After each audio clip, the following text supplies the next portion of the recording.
uncomfortable, and they're not to be lightly dismissed. But it's one of the enduring, perplexing paradoxes of art that Wagner's operas so often seem greater than the man and his beliefs, a point which even Wagner himself right through the cycle. Once Alberich has made the ring and put it on, he behaves like the worst kind of tyrant towards his fellow dwarves. Add to this the fact that the description of Alberich in Wagner's libretto reads like one of the nastier kinds of anti-Semitic caricature that were all too common in Wagner's time, and the message seems uncomfortably clear.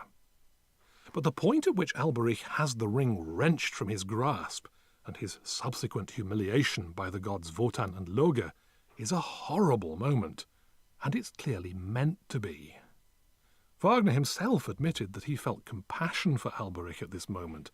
Alberich's rage leaps out from the music, so much so that you get the impression that Wagner has identified with him to the core of his being.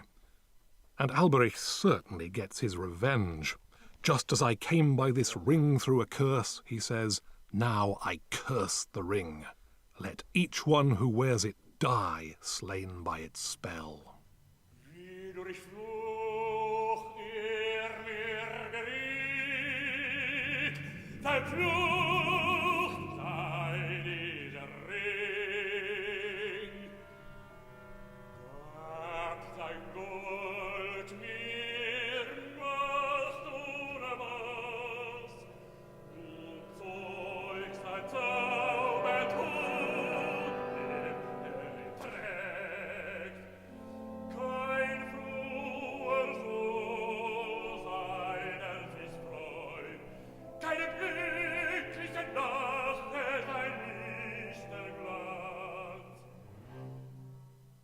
It's clear that, up to a point, Wotan deserves Alberich's curse.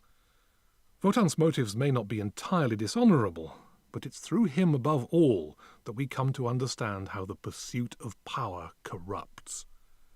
It's a lesson that Wotan himself learns, in the process transforming himself from a kind of mafioso godfather with magic powers into a true tragic hero. And here's where the paradox of Wagner, the man and the art, stands most sharply revealed. While Wagner was working on the final part of the Ring, Götterdämmerung, Twilight of the Gods, he was cheering on Bismarck's troops in the Franco-Prussian War and hymning the new German Emperor Wilhelm I in his bombastic Kaisermarsch. And yet this was the same mind that was about to give the world one of the most devastating critiques of the will to power ever created. Bearing that in mind, it's interesting to learn that while Hitler adored the Ring, several of his Nazi colleagues wondered whether this was entirely suitable material with which to build the culture of the Third Reich. When Wagner began planning the Ring in 1848, he was still a young revolutionary, a left-winger. While many artists have flirted with revolutionary politics, Wagner showed he really meant it. In 1849, an uprising broke out in his home city of Dresden, and Wagner was in the vanguard. In the charge brought against him soon afterwards by the victorious state authorities, he was accused of spying on government troops and of making firebombs. The King of Saxony later pronounced that if Wagner had been caught, he would almost certainly have been sentenced to death.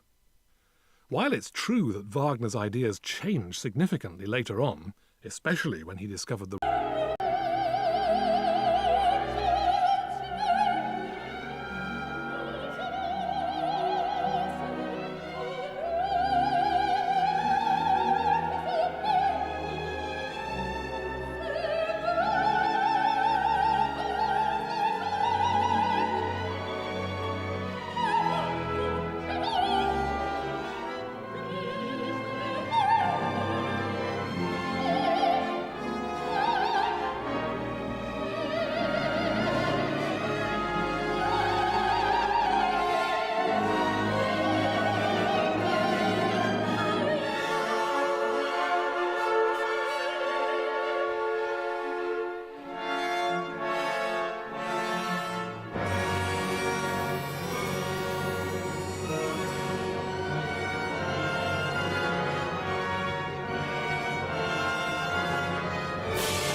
Wagner realised that to express his revolutionary musical message, he needed new musical means. Traditional grand opera, as he'd experienced it during his frustrating years in Paris, simply wasn't up to the job. It was too artificial, Wagner